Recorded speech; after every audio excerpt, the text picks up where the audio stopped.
नए पार्ट का नाम है रिन्यूएबल एनर्जी। Renewable energy. देखो खूब सारे क्वेश्चंस पूछे गए, 2-3 क्वेश्चन आपके मेंस के आ चुके हैं, दिखाऊंगा धीरे धीरे दिखाऊंगा। देखो ऐसा है, रिन्यूएबल एनर्जी में पहले हम लोग बात करने वाले हैं, है ना, पहली एक हेडिंग हम डालेंगे, India has vast potential for renewable energy.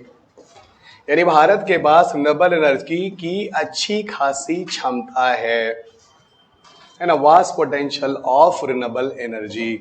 तो भारत के पास रिन्यूएबल एनर्जी की अच्छी खासी क्षमता है, ठीक है ना।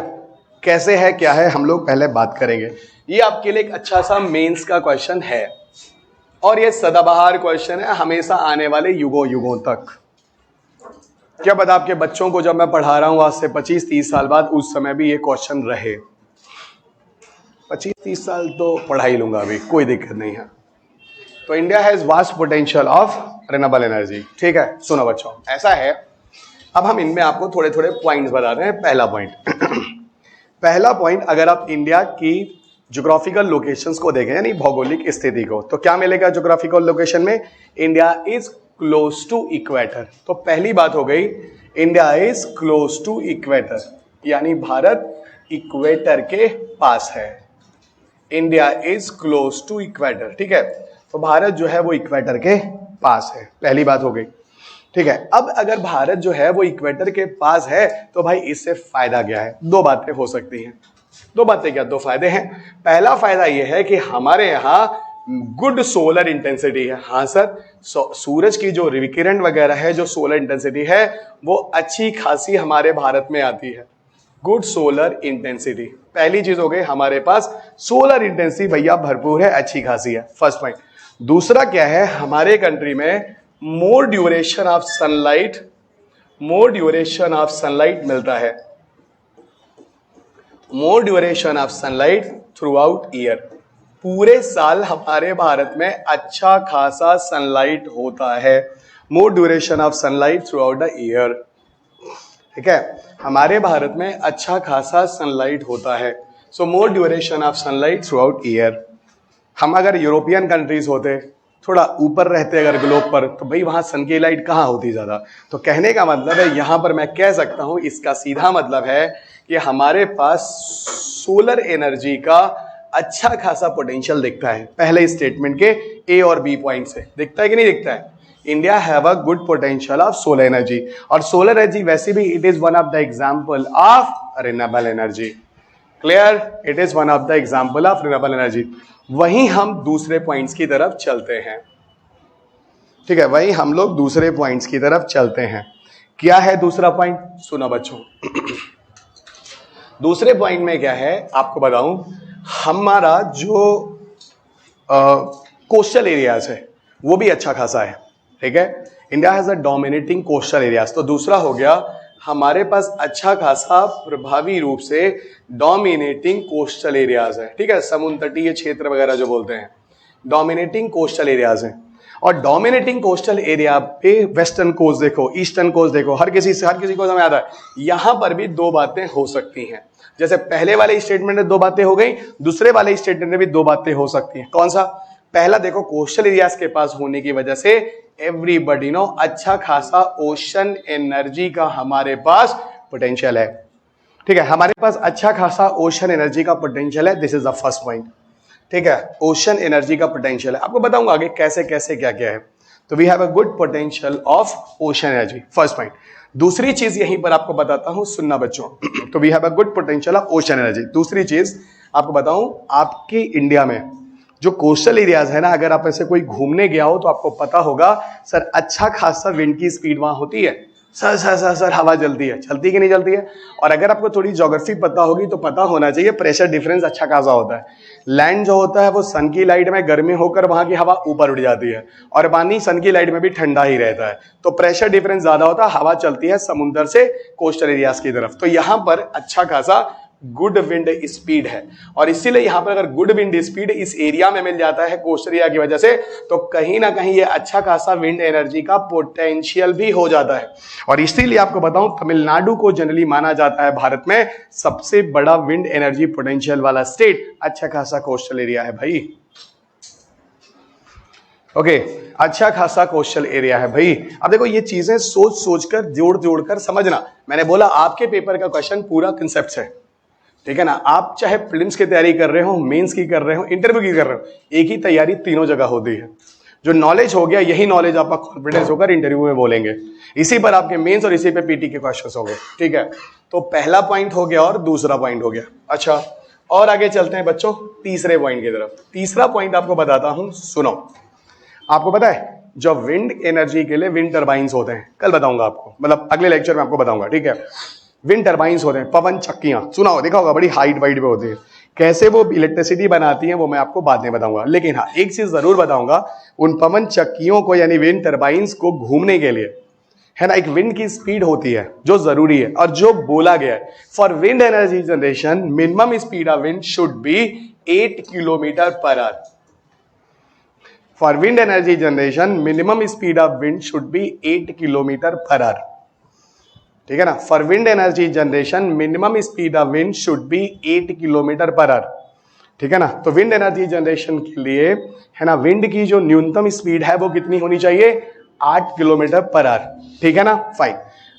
बट इंडिया में एवरेज विंड स्पीड कितनी है, okay, but average wind speed of India, but average wind speed in India is 10 to 12 kilometre per hour. But average wind speed in India 10 to 12 kilometre per hour,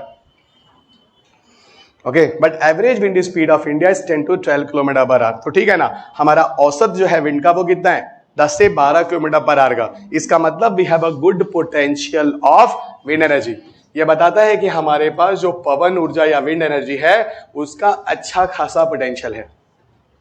ये देखो तीसरा point आपको मिला। Everybody clear?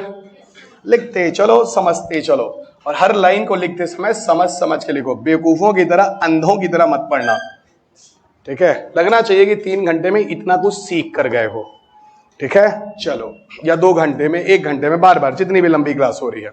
अब सुनो, चौथी चीज मैं आपको बताता हूं, समझना। ऐसा है कि आपको जियोथर्मल एनर्जी के बारे में बताना हो, भूतापी, जो जमीन के अंदर का भी एक कुछ हीट होता है, ठीक है, उसको बोलते हैं जियोथर्मल एनर्जी। जियोथर्मल एनर्जी असल में क्या है, जमीन के नीचे यानी रॉक्स में, जब आप नीचे जाओगे थोड़ी गहराई के बाद कई ऐसी जगह अर्थ पे मिल जाएंगी जहां पर अच्छा खासा हीट मौजूद है। वो हीट कहां से आता है इसके बारे में आपको आगे बताऊंगा। रेडियो एक्टिव एलिमेंट होते हैं जो जमीन में नीचे हैं, और वो बहुत तेजी से न्यूक्लियर फिजन का रिएक्शन करते हैं, जो आपको न्यूक्लियर एनर्जी में समझ में आएगा। उसकी वजह से हीट जो होता है लगातार जमीन के नीचे बना हुआ है।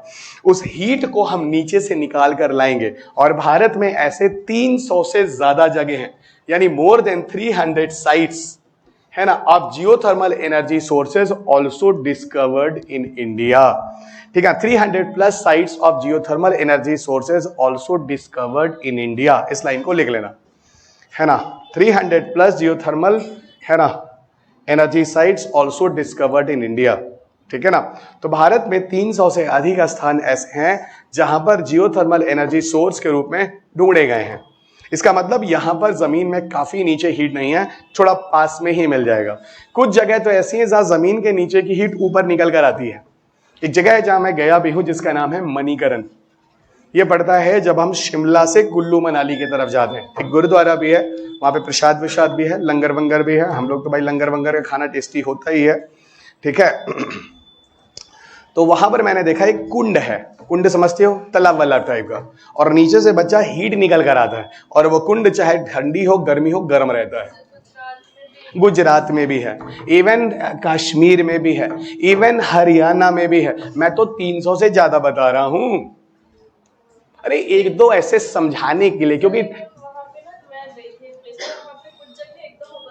उबलता हुआ पानी है। ऐसा मणिकरण में भी है, कुछ जगह पे उबलता हुआ पानी है, उसमें तो बच्चा चावल भी लेकर पास कर लो तो चावल पक जाता है, वहां तो उसको प्रसाद की तरह बांटते भी हैं। तुम्हारा भी कुछ ऐसा ही होगा। उतना गर्म नहीं था, बहुत सही, वही तो हम भी बोल रहे हैं। कुछ जगह पे पानी गर्म है, कुछ जगह पे इतना है कि खौल रहा है कि वहां चावल तक पक जाता है। हम भी तो वही बोल रहे हैं। तो कुछ ही जगह पे न्यूक्लियर फिजन रिएक्शन से जो चीज हो रही होगी वहां का हीट ज्यादा निकल रहा होगा, कहीं पर हीट कम होगा, उस हिसाब से निकल रहा होगा, और क्या नीचे की चीज ऊपर से आ रही होगी। अरे यही तो वॉल्केनो भी होता है, ज्यादा हो गया फटका तो वॉल्केनो बन जाएगा। इसको ताप कुंड और क्या क्या हम लोग बोलते हैं हिंदू रिलीजन में, और क्या अपना अपना कुंड बोल लीजिए, फिर उसको अलग अलग भगवान जो है अपना है उसका अपना देख लीजिए, अपना बोल दिया जाता है। ये है मणिकरण में बहुत पॉपुलर जगह है, जो भी लोग जाते हैं हम लोग कुल्लू मनाली से शिमला सब हम लोग मत्था टेक कर ही जाते हैं। प्रसाद विशाद भाई हम लोग का तो आदत है बना बना के, आजकल ये सब जगह जाने लायक नहीं है। आप लोग देख रहे हैं हिमाचल प्रदेश की क्या कंडीशन है, मारे हैं आप लोग पेड़ काट काट के, वो मिट्टी वाले पहाड़ थे उसको बर्बाद कर दिए हैं। हाँ तो गिव एंड टेक रिलेशन होता है ना। If I will disturb the environment या नेचर, तो नेचर विल डिस्टर्ब मी। ये तो गिव एंड टेक रिलेशन है, हम ही ने बर्बाद किया ना। और सबसे ज्यादा पेड़ दुनिया में काटे जाते हैं किसके लिए? ये फर्नीचर और नीचर के लिए जो शहरों में जा रहे हैं। और सुनो, अच्छी क्वालिटी के जो पेड़ काटे जाते हैं वो सिगरेट बनाने के लिए।